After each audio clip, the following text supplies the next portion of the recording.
And this is the Nobody Talks Shidduchim podcast, episode 24, Sephardic and Ashkenazi. Is it interracial? Can the dating work? Does it work? There are a lot of things that come to mind when you are Ashkenazi or when you're Sephardic and you're thinking of dating the other kind of race. And just for you to know, Avery has left the building. He's actually not in this episode. With me today, we have three amazing people who have each their own different Shidduch journey, and I'd like to welcome Fefe. Hi, AJ. Lia. Hi. And I have Paige here. Hi, how are you? I'm doing good, thank you. Wow, that was a nice response. Don't you feel like Fefe on a date? You get that. Hey, how you doing? They just don't continue the conversation. Yeah, it's one of those difficult questions just to get the conversation started. It is very difficult, to say the least. Ladies and gentlemen, I have a special message from Avery that we're about to play. It's not on. Oh, they're not on. This is... Whoa! Now it's vintage Avery. You're like, oh my God. It's vintage Avery because our equipment at the beginning sucked and now it sucks You've been too. gone like 1 week. Sorry. All right. Oh, here we go. Okay. Now I'm good. All right. So after 23 episodes and a full year of doing the podcast, at the beginning, I decided that once we started the podcast, I wanted to be on and I wanted to do it and I wanted to help people and help myself and really do it as a challenge for myself because I thought it would be more of a way to express yourself and learn how to speak to people through dating, through getting your opinion out there. And it's something that, I looked at as a challenge. And I wanted to do it, get it done, do a podcast, see how it sounds, see if I can actually do it. And after 23 episodes, we've had, thankfully 23,000 listens and, we got a lot of good messages, a lot of hate messages that came, especially when it comes to macaroons and things like that. And shaitel raids. But at the end of the day, I'm deciding to leave the podcast on the air. I will still be involved off the air as a producer or a role that we still, are trying to figure it out. But, I have some other ventures that I, obviously have to devote more time to. And it's been an epic run. And I'd like to thank IJ for putting up with my shenanigans. I'd like to thank our... Yes. Thank you. Thank you. I'd like to thank our sponsors for putting some dough in my wallet and paying for my last 25 dates. And I just want to leave a message to the people out in the shidduch world and to myself as well, that sometimes when you're in a quote unquote bad place, or a tough spot or having a hard time in life, I think there's two ways to look at it. Life could be good in terms of it's what you make of it. Life is suffering. Life is hard. Shidduch dating is hard. Making decisions about shidduchim are hard. Making decisions about life and work is hard. And it's going to be hard, whether you do something or you don't do it. And either way, you're going to face a challenge. I think putting yourself out there, doing something that is out of your comfort zone, like me doing this podcast was so out of my comfort zone. Ask anyone. It really was. And I think I learned a lot from it. For those of you who've tracked Avery's Instagram account, like you could see, this guy is not... Exactly. But now he does. He had it. Now he has it. Yep. So like I said, it's just challenge yourself to do something out of your comfort zone. Like I said, if it's going out with somebody that you think is out of your league, developing a relationship with someone long-term, maybe telling your parents that, this is the way you want to go about dating, or not involving them as much, or doing something, whether it's an aspirational career choice or, going for something like that. I think it's really, apropos to challenge yourself with something that can be meaningful and will help you long-term and grow. So, kol tov, hatzlacha to everybody out there.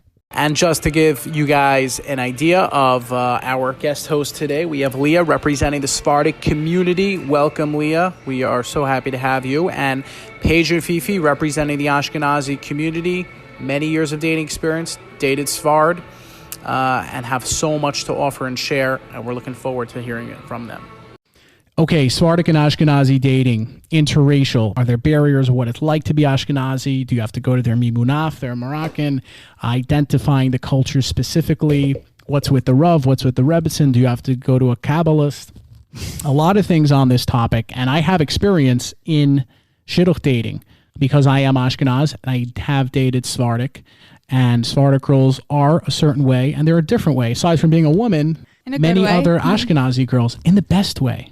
Well, you know what? I'm indifferent about whether it's good or bad. Like, there are just a lot of cultural barriers that many people have. And that's where you find anywhere around the world. Like, if you're going to China, if you're going to Florida. I mean, Florida people just drive around in golf carts all day. There are certain things like you could actually miss from who you are, what you've experienced. And how do you bring that into the relationship? Are there really barriers? I could start, I guess, because I'm the Sephardi rep here. I think there are barriers. I mean, but there really shouldn't be. I personally wouldn't just date like just a Sephardi guy, and I wouldn't just date a Sephardi guy that's Moroccan. Like, I probably would go out with a Persian or a Syrian, but it just really depends on your own preference, I guess. But I think there are, and I don't think there should be, though. Of course. I don't think there should be either. I don't think anyone really, I disagree. There should be. Paige. Wow. You know what? Secretly, Paige, I think I might agree with you. No, Paige, what's up? What is the disagreement? Because I mean, in terms of this is whether the there should be conversation. barriers or not, I think Whether- that, yeah. well, kind of piggybacking off what you started with in terms of culture differences, I think that's a big deal. And marriage is the rest of your life, you're hoping. So to go from one culture to another, yeah, it's a big deal and something to think about before you just jump in. And there's plenty of, Sephardim for Sephardim and Ashkenaz guys and girls. No, quick catch, because I think That's just my opinion. It's absolutely an overwhelming realization. I mean, ubiquitous. When people say Ashkenazi girl with a Sephardic girl, they could be more submissive. I was going to mention that. there They're are looking different for styles, more. yeah. There are different styles. I mean, a Sephardic man is usually Absolutely. looking for more of a compliant woman to be with. By the way, that's not just exclusive for being Sephardic. You can find in the Ashkenazi, side men like that. Obviously, that's not the conventional or status quo. Most people, like, you'll find a small percentage or maybe a large percentage, but overall, it's not part of the persona or the repertoire of the Ashkenazi people. Fefe, you got a lot. You're looking at me like. I was going to say that you also got the type that the Sephardi Israeli, where they have a kind of like a sassy attitude, where they're like, they say what they mean and they speak what they want, It's like Kinda, a whole nother culture because that's right. Israeli. And some people like that, they want that, like. And that could come off uncouth in many ways. Let's say it's a Sephardic guy who's born and raised in one of these urban city areas, and he's now going out with some girl from the Upper West Side who's, very, very classy and very formal, has more of a colloquial education. Right. So now, like, she's not used to that. And that right there is something that has to be approached. Like, that's, they're not used to that, but could it be good or bad? Do you like that? Is that a preference? It's definitely a culture shock for some people. Like, I feel like when they hear Sephardi girl, they automatically think like pushy and very like a little bit,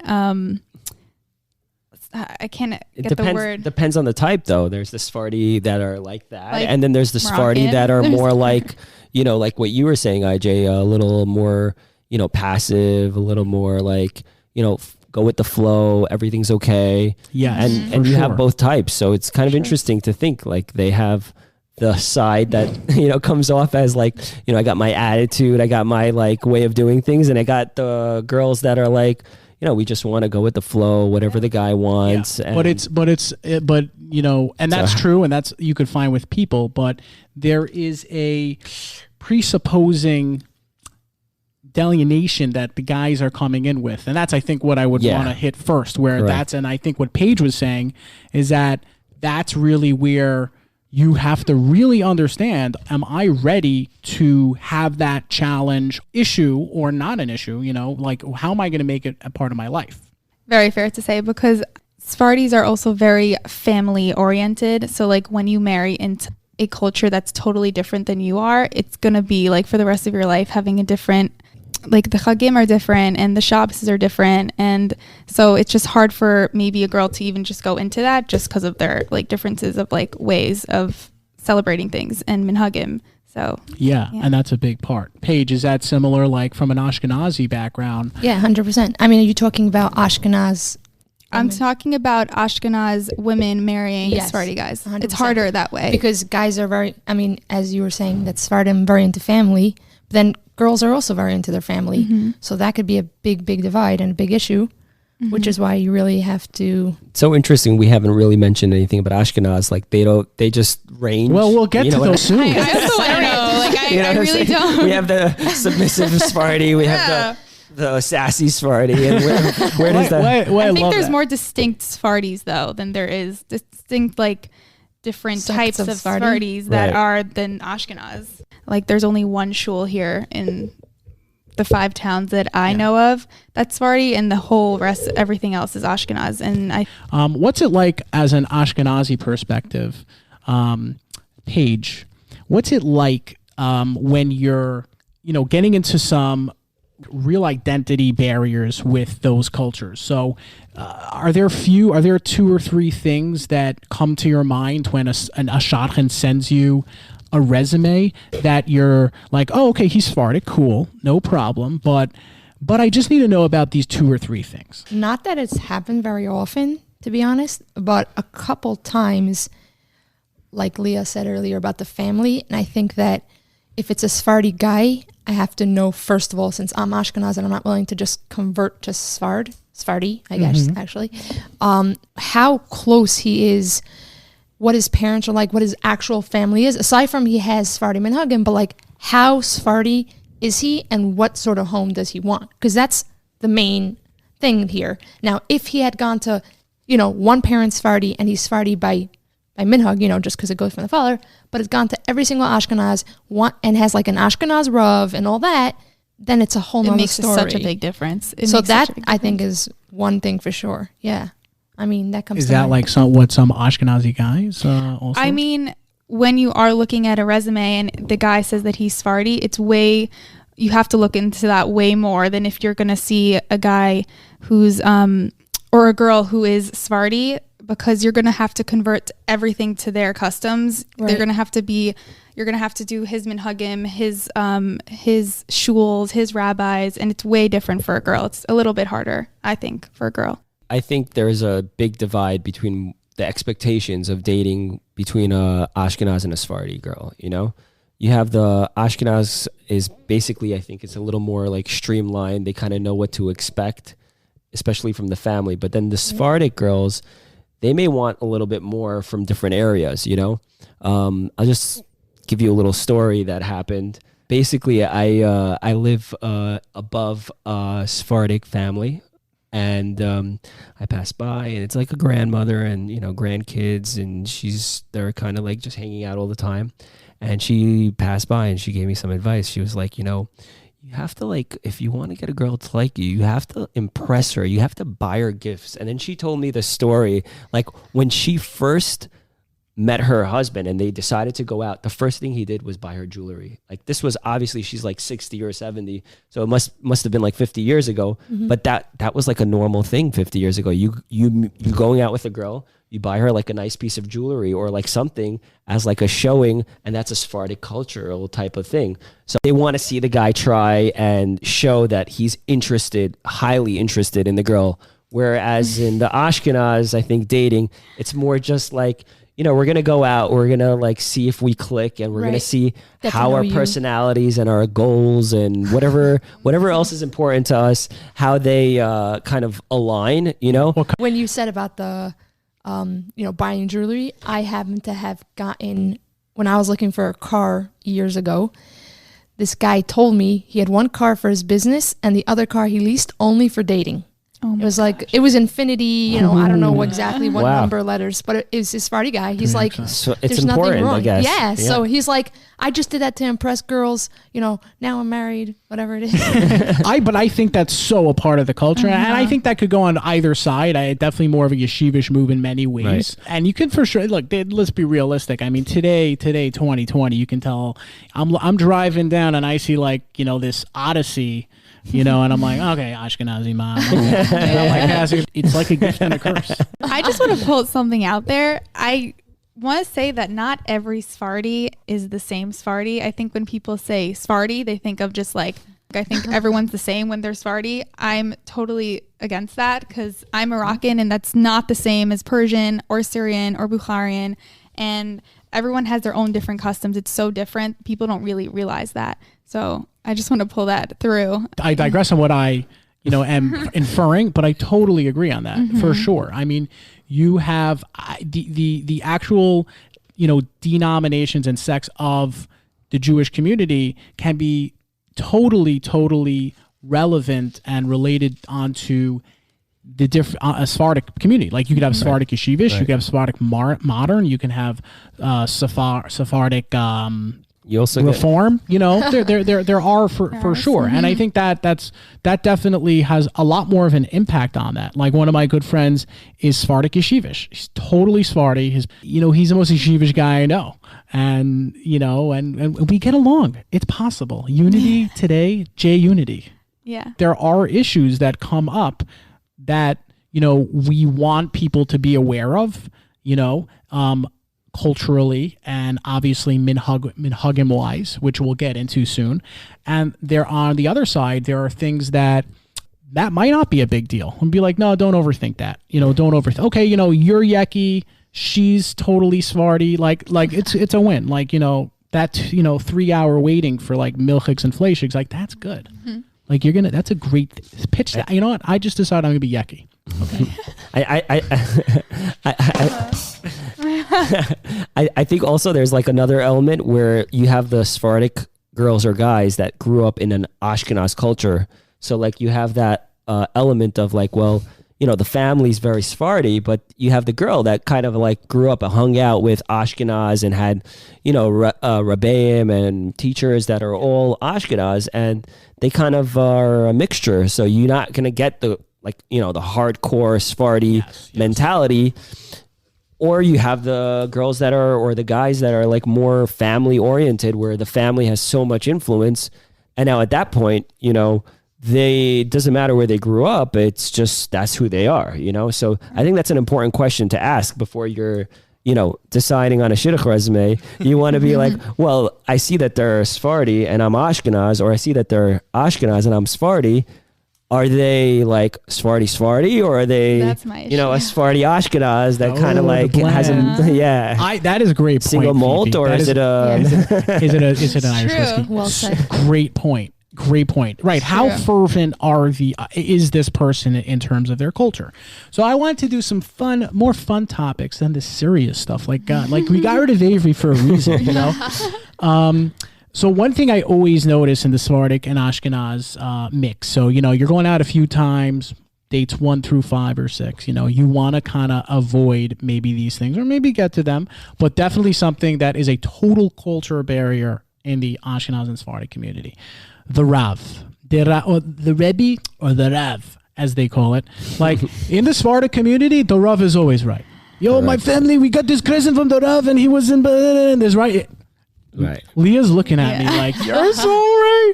But in the Ashkenazi community, my rabbi is so annoying. The guy doesn't know anything. Man. My parents hate him too. Why do you go to his shul? Oh, because we just because we do. I could definitely, I agree with that completely.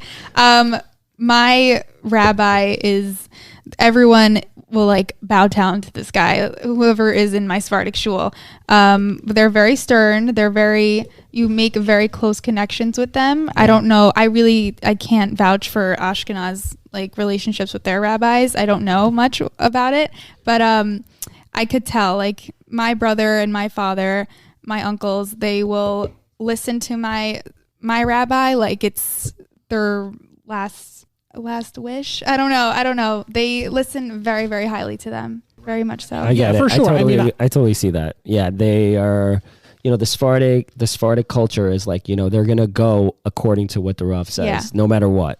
Whereas the Ashkenaz culture is sometimes, I have 3 different rabbis, and I'm going to go with the one that I like the most. Who doesn't want it? If I don't like what this one says, I'm going to go to another one. Yeah. You have this chumrah and that chumrah, and I'm going to pick the one that makes the most sense to me. So I think that's because maybe what you were saying, IJ, is that, we have more of a American culture where like potentially more liberal and more open-minded, open-minded to different opinions. Yeah. Whereas the Sephardic might be just I mean, Sephardim are a lot more superlative when in the degree they hold to their rabbi. Like their Rav is a melech in many ways, right? That's how what kind of respect they get, and that is beautiful. That is one of the things I envy.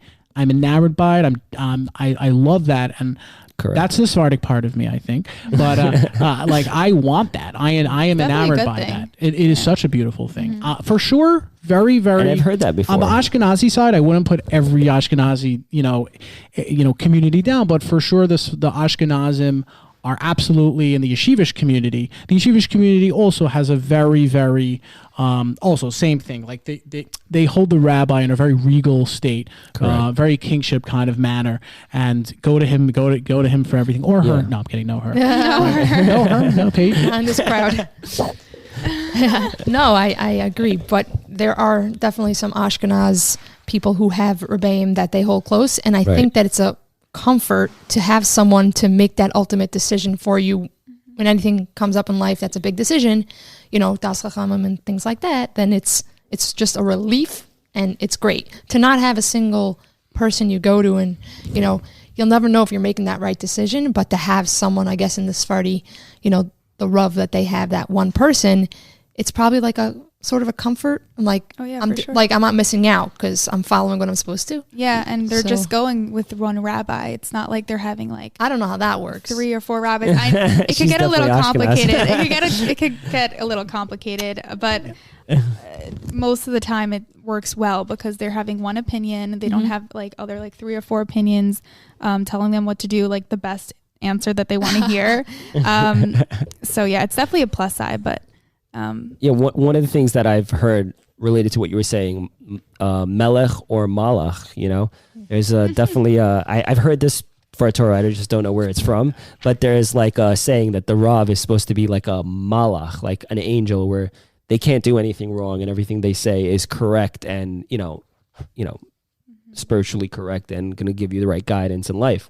So definitely what you were saying, IJ, the yeshivish community is more into having one of those Ravs that become more of a mentor and that you can ask questions to and get advice, as opposed to like some of the other Ashkenazi communities and people that are more just like the Rav is like, if I have a important family affair and I need somebody to like attend as the Rav figure, Right. So I think that's like a nice difference. Maybe they split it up like that. And you don't just have like the issue with the Rav, like you have so many weird things on the Ashkenazi side, so many things that would cause a Sephardic guy or girl to be trepid and just shocked at like the Ashkenazi stuff going on. I mean, the way they are with their mothers, like, the Ashkenazi mother, the control that they have over the guy. It's interesting because it says when you get married, you're supposed to leave your mother and stick to your wife.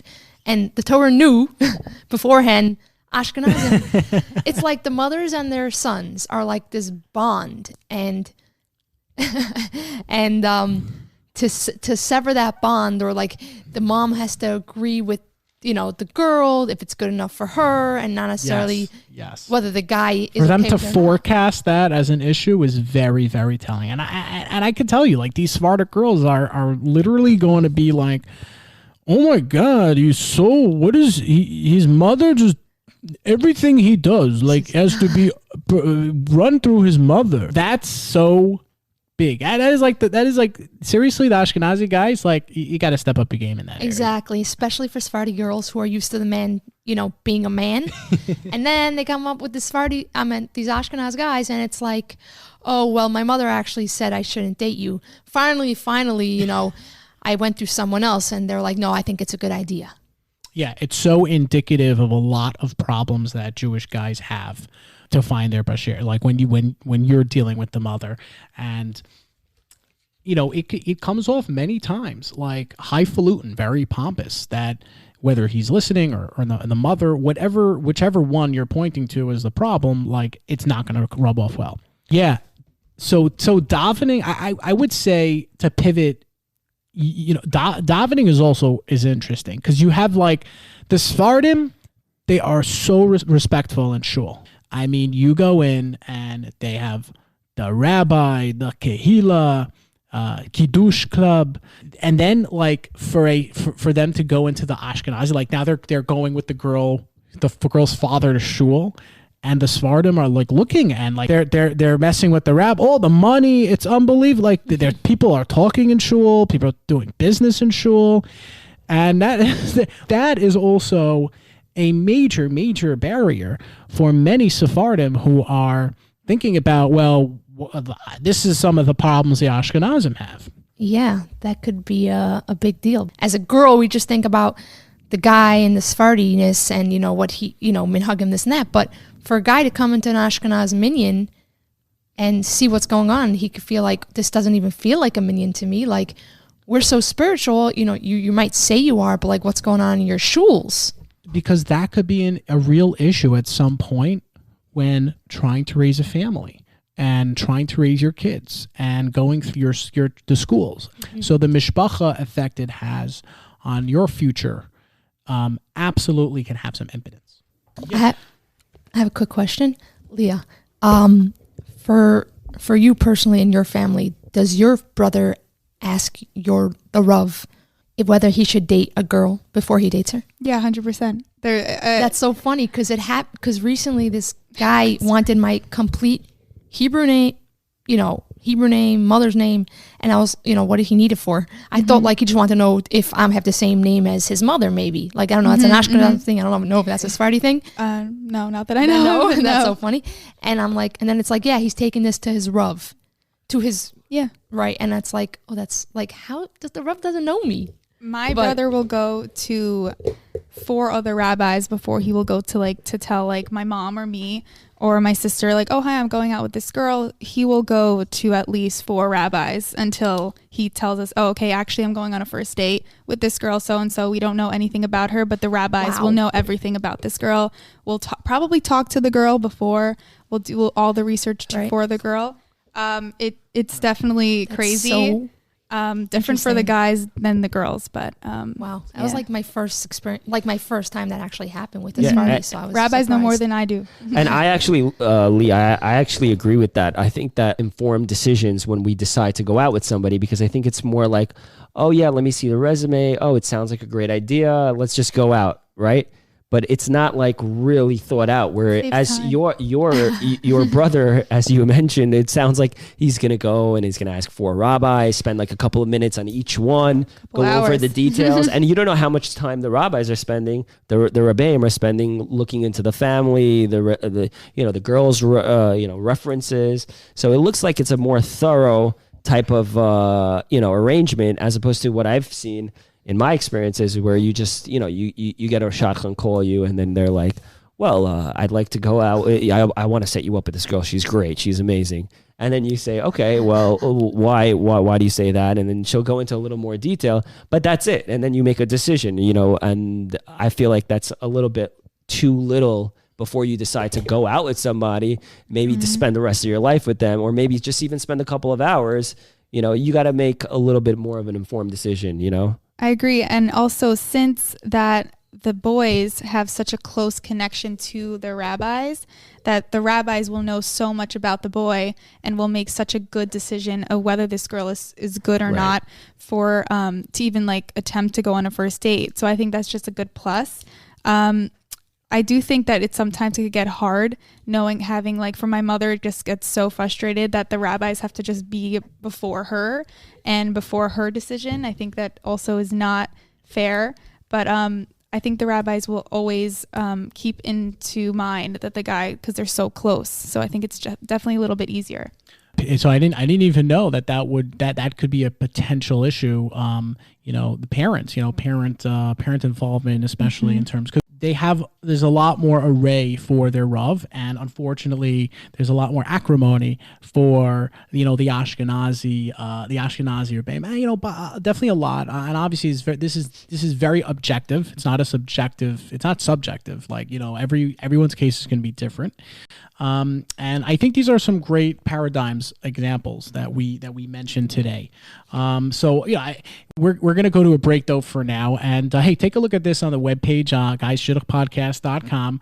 We got some great articles about, shidduch dating and interracial dating, Sephardic and Ashkenaz. We got some stuff from Aish, Yeshiva World News, a whole bunch of other stuff. So it's shidduchpodcast.com. Take a look, and we'll be back right after this break. Hey everyone, this is Fefe from the Nobody Talks Shidduchim podcast. I know New York is tough to deal with the Department of Buildings. If you're in the development world, you're a contractor, you're a developer, you need site safety plans, you need safety inspections, you need safety consulting, safety training. There are laws coming up now, September 1st, 2020. Everybody's got to have an additional 10 hours of safety training. Reach out to 718-307-8133. Check out their website, abcsafetyacademy.com. ABC Safety Academy help you make your life easier in a construction site. Okay, I'm going to go off the comment about what Fefe said, how Sephardi girls could be, or like how integrated these girls are, like not as Sephardi as you think they could be. I personally am very integrated in the Ashkenaz culture. I grew up going to Ashkenaz schools, growing up with all my friends Ashkenaz. I never really had Sephardi friends. I davened Ashkenaz until I was in 10th grade, and one of my rabbis told me, oh, like actually you're Sephardi, you should really be davening Sephardi. And I never really had that in my head until 10th grade, and I had this one rabbi who was amazing. I know so much about the Ashkenaz culture. I'm so invested in it that me dating a Sephardi guy or an Ashkenaz guy wouldn't be such a big deal.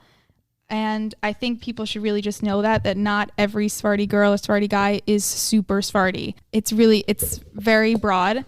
And just going off that, there's ways to criticize people's culture in a certain way. Like I always get, oh, you're Sephardi? Okay, you eat rice on Pesach?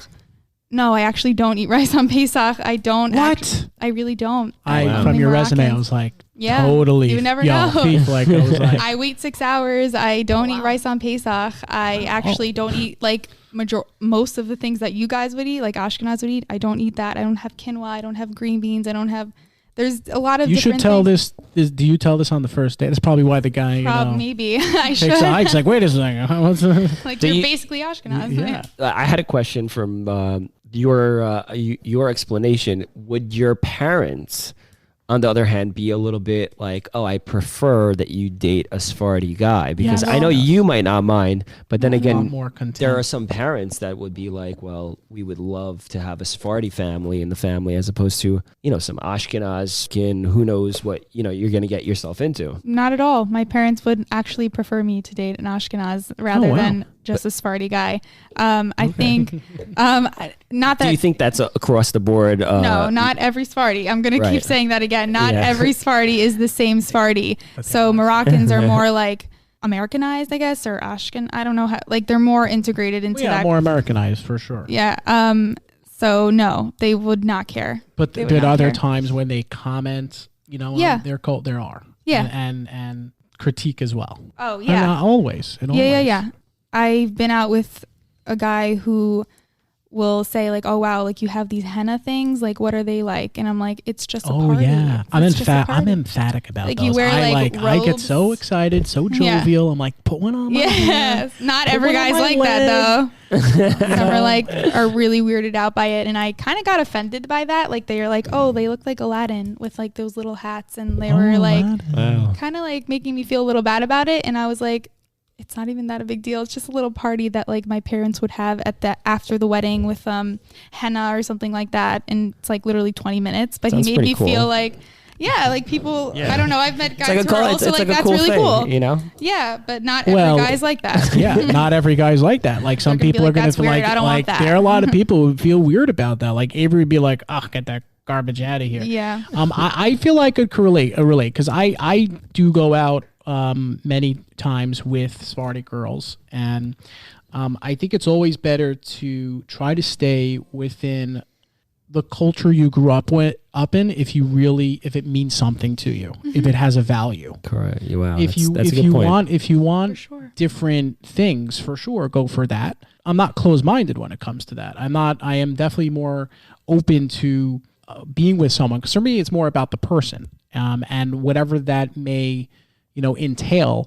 I do know at least what I'm getting into before. And I found out with a lot of Sephardic girls that I love that they're way more focused on family. Right. They're a lot more, they know where they are hashkafically, they know where they are spiritually, like they believe in a Rav, they have God in their, thought and state of mind. They, this comes to them a lot more naturally.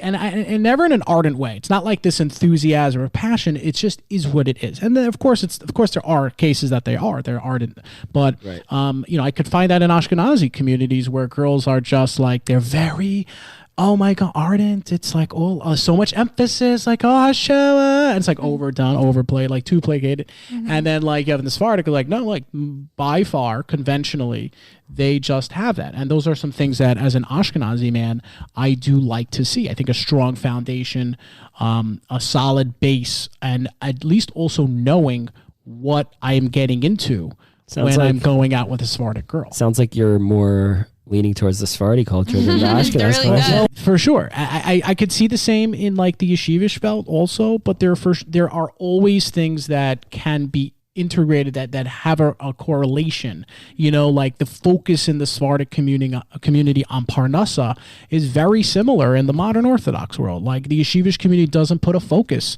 too much on Parnassa, like they want you to learn, and things will develop. The Sephardic community, guys got to work, this and that, what's the deal, and they can relate other things. Nothing too obscure, nothing like if you're having a mimuna, for the Marak, I don't know if you'll find that, in other communities, maybe. Well, maybe Kiddush Club, that's possible. Mimuna's once a year, and some guys that I've been out with were like, that's really weird. I don't think I could do that. I'm like, okay, like then I'd rather you embrace something like that's so small, like you can't even embrace that, which is like, well, that's a good indicator of someone who's not fit for the bill. Well, if he's exacerbating the situation, then that's for sure an issue. For sure. But let me ask you though. But let me ask you, because these girls are Fefe, you know how they are. And what do I mean by that? Yeah. I mean by but what if he's cute? What if there's something to work? He's cute. He's got the Lambo.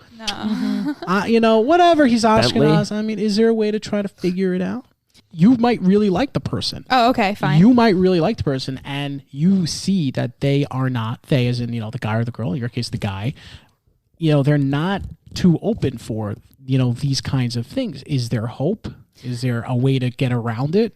I think because it's the rest of my life, if he's not like gonna compromise on such little things, like I wouldn't be asking him to like go and daven Sephardi, because it's a big thing. Like we daven very differently than you guys, and like just to have like a little mimuna or like a little henna after the wedding, and they wouldn't want to do that, like that's like a very big red flag for me, and I don't think I could continue that relationship. And I've definitely ended relationships like that because they are so focused on those little things that I can't continue, because it's my life. Like it's also my family he would be seeing, and my family, I don't want to be embarrassed, like, in front of like my husband doing these little things like once or twice a year. So yeah, it would definitely be a big red flag. Yeah, no, so I think that would be a fine line between, giving the benefit of the doubt, being down the cop's house, like maybe they don't know, maybe it's something they could grow, but there does come a point where, like you're saying, like if this is you and this is like paramount in your life and you want it and you want to embrace it, it has to be brought up early, or it has to be at least dealt with at some point to make sure that there is no miscommunication on that, Yeah, especially since I would be giving up so much dating an Ashkenaz guy. I wouldn't be doing the same davening, or would be doing the same halachot. Our pesachs will be a little different for those little things that you can't compromise over that I would like. There's compromises in every relationship, especially like something like that. So that's why in many cases, like it might like sometimes things don't work out, and it might not be able to work out because like having two people from two different backgrounds, and obviously just being a guy and a girl itself is so challenging, right? You have now other cultural things. It could be very complicated. I think like getting judged for those things is rough. Like I went out with a Sephardic girl for a nice amount of time. I really liked her. Like I was very much ready to take those next steps, like get out of the friendship zone. Like I was interested in talking about engagement, but talking about it. So this could be like, depending on what where stage you're coming from, this could be like, how long into the relationship this could be like, was this? You want to know specific? Just saying, we want to get a little background. We were seeing each other for like 2.5 months at that point. I just wanted to know, like, hey, like, what's the deal? Like, do you see a future? Like, do you really actually see this going to the end? Otherwise, like, and when we had that talk, she was Sephardic, she was Persian, and she told me, like, I really like you. I want to take that next step, but my parents are just... Oh, my gosh. Like, not only that you're Ashkenaz, but you're younger than me. And I'm like, like, so age is a big factor in that community, I will have to say. Yeah. So it is important that parents, you make sure you identify like where the parents sit in that relationship with the guy, or the girl, like how much influence do they have? They do, but my parents personally don't have such a big say, I think, because they're, again, a little bit more involved with the Ashkenaz culture. But I understand, like, my grandmother always tells me, you need to date a guy that's at least 10 years older than you. Wow. Now? Yeah. And I'm like, I can't. Isn't it crazy? No, I find that to be very interesting, because it's like I've seen shidduch resumes myself where they're like, they're a couple of years younger than I am, and I would say, okay, well, let's give it a shot, even though she's fairly younger, I give it a shot.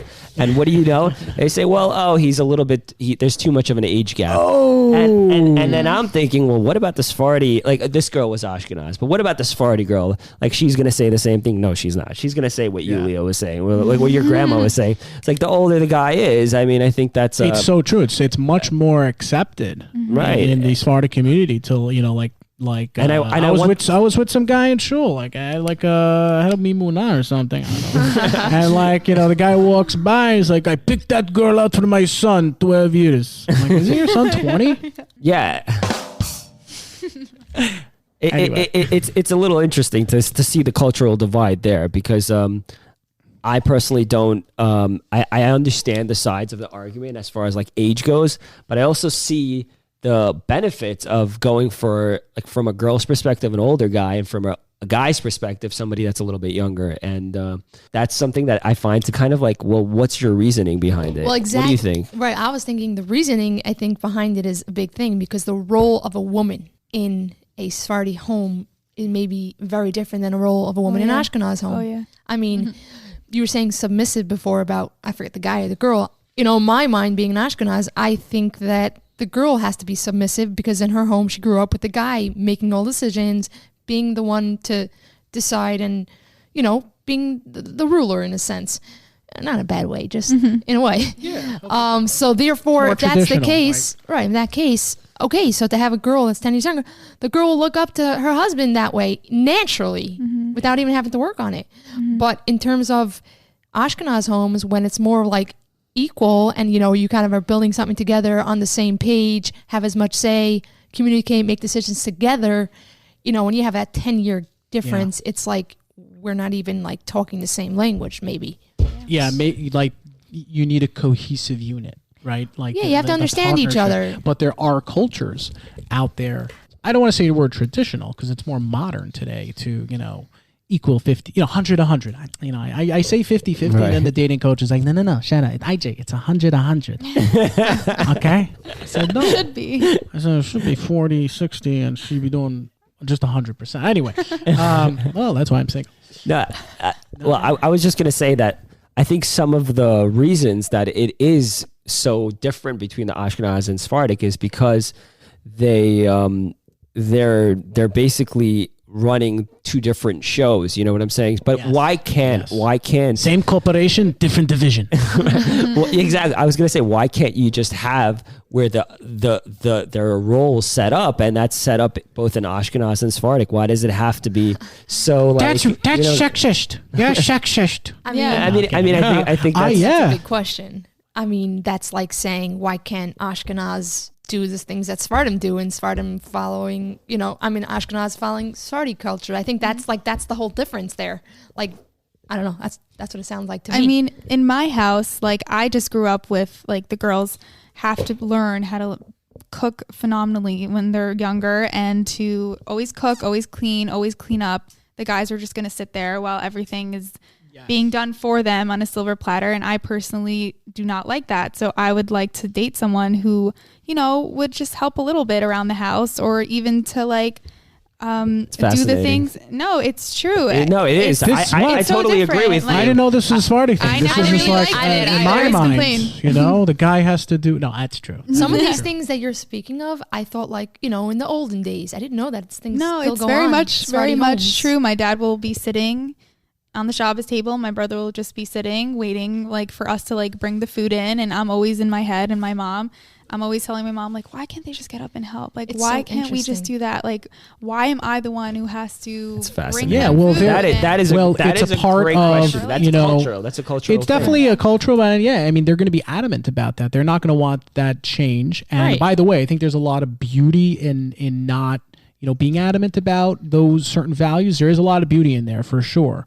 But of course, that could be potentially an issue. Mm-hmm. And that's what we want to protect our listeners from, And Aji, do you think that should be like a standard question where a shadchan comes and says like, well, what are you looking for? They should be more specific. Oh, this guy's good. They should be more specific and be like, well, are you looking for the guy to serve, or are you looking to serve? Like, is that your cultural background? I think that should be like the second question, right? Right, like maybe the second question. It should be like, are you Jewish? Yes. Okay. Now, do you want the woman? Yeah. Do you want to be served by the woman? And if your answer is no, I don't know if you're Jewish. Big expectation. Can I add something? I think that when you're a Sephardi dating a Sephardi, you don't bring up these things about you want to be served, you want to help serve. It's expected.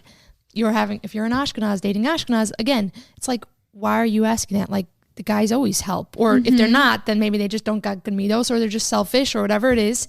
Again, that is another area in terms of like an Ashkenaz dating a Sephardi. You really have to dig deep, communicate, bring everything to the front to know exactly what you're dealing with, because you just might not know. Do you think IJ, that there's a Sephardi guy out there that would be willing to go out and take some food and serve it and maybe do some dishes, or do you think that's like yes, there is definitely Sephardi guys who will be the first ones to help and to clean and to like do some of the women's household duties. Correct. I totally agree. I think that it's not across the board, but you got to find out what is the person's mindset, right? Yeah, no, and it's hard that to find. That should be a question. It's hard to find. It's hard to find. Yes, it is. It's hard to find that guy, type of guy who's Sephardi. Oh, okay. Yeah, there's only so much you can ascertain from a phone call, from a looking at the shidduch reference, the resume. It's a fundamental question. It is. Should I ask that on the next reference call? No, it depends on what you're looking for the answer. Are you looking to serve, or are you looking to get served? We could both go to Dunkin' Donuts and get served together. Not that much service there. I mean, I have also another story that like I was also getting very serious with an Ashkenaz guy, and I went to his house, and my mother it's always ingrained in my head, you need to help. You need to like get up, help, bring the dishes in, like be like a good girl and proper and whatever. And she made me sit down the whole time, and I was like in my seat, and she was like, do you always need to go and help in your house? Like, you're the only one, like and I'm seeing the father's like cooking, and he's cleaning, and he's picking up the food for me, and I felt so uncomfortable. I'm like, wow, this is crazy. Fascinating. I am like I was totally shocked. Wow, I don't think that's the norm in my experience. Like, no, guys usually have to either be taught to help, or maybe they grow up in a large family. Then like it's like they got to take on that role. It's also nice, like when you see the you like kind of the meal is wrapping up, and then you go and you see them bringing in taking in the dishes, and then you get up and you just say like, look, can I bring in some dishes? That's like a classic move that I've seen. Great. And it's the right thing to do. Good. Right, sure. That's definitely the right thing to do. You're trying to coalesce. You want to show that even if you're a guy, you could still help. Right. It doesn't matter. I think that people speak about guys, when you're calling up and you're asking someone who knows a guy very well, very often I hear, oh, he has great, like he helps in the kitchen, he helped clean up, he plays with the kids. That's something a girl wants to hear. Yeah. Right. But I'm saying like guys who don't do that, it's like, Well, how do We're you gonna tell add them? that. How do you shake them up? Obviously, there are many guys out there who are not going to get up at the Shabbos table well, to that clean might up. start in the Sephardi And they're community. not, yeah. I mean, for sure. Obviously, for that's sure. it's prevalent in the Sephardi community, but I think it also happens elsewhere. And Oh, for sure. And like Leah, what you were saying with the guy was doing all the more traditional roles of the female. Right. And I'm not, by the way, guys, I'm not saying that. Prefaces like all lives matter.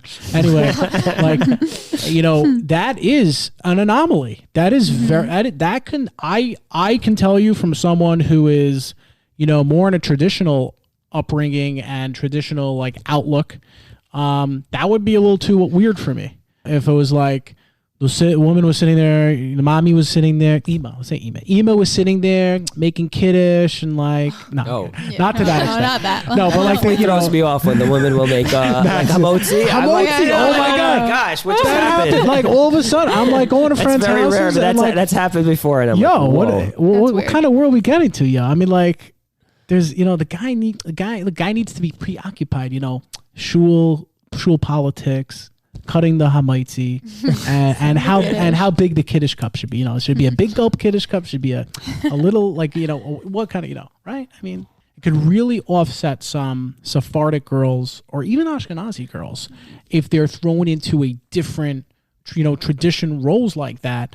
Breaking that could really be a shocker later in the dating game. Really know that in the beginning. You don't, and would you say that's significant?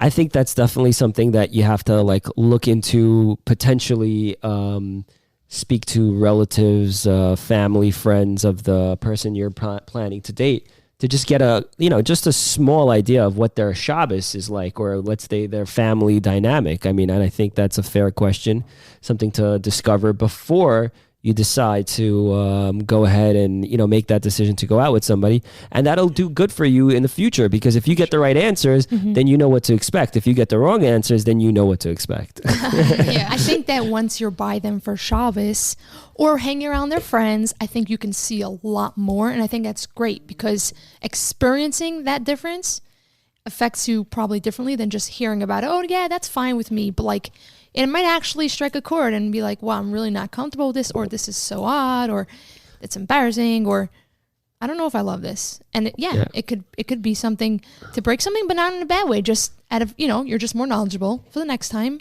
and you know what to, ask in the future, and you know what you can handle and what you can't.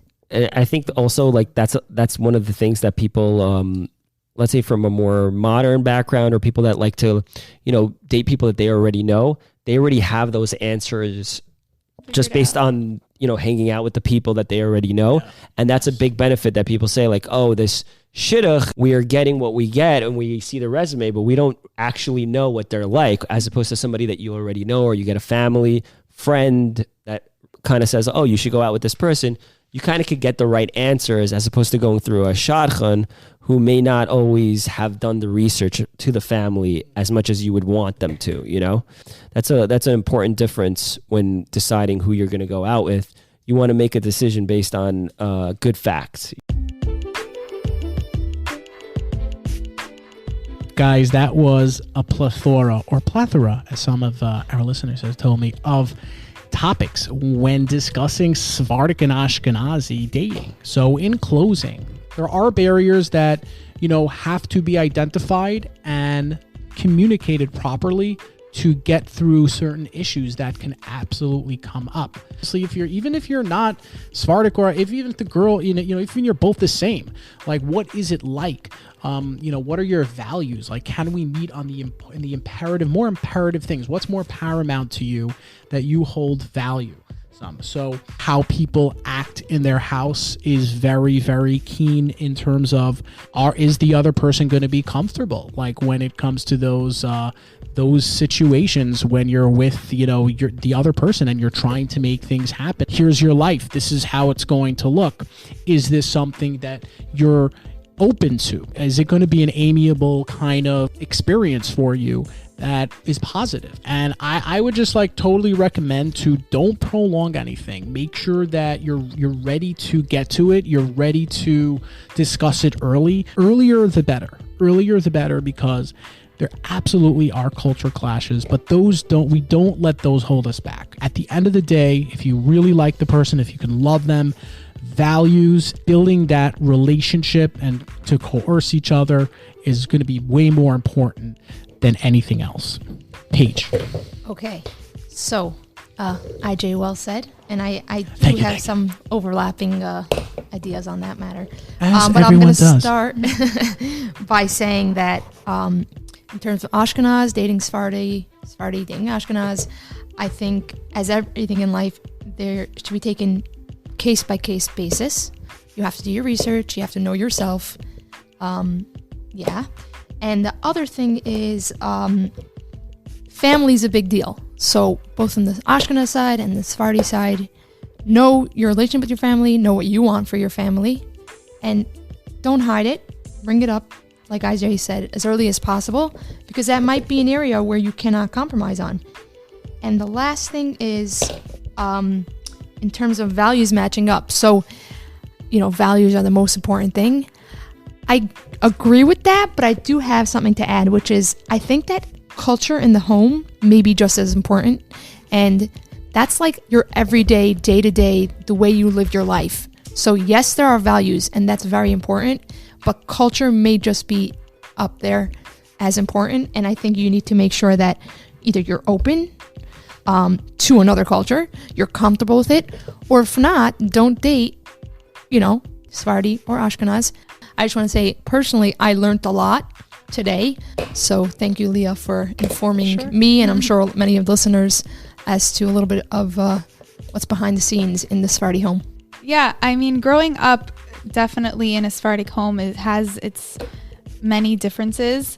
And I think the one advice that I would give people who are dating the opposite denomination is definitely to be more open. Don't just think that every Sephardi girl is the same as every other Sephardi girl that you dated before, or if you haven't dated a Sephardi girl before.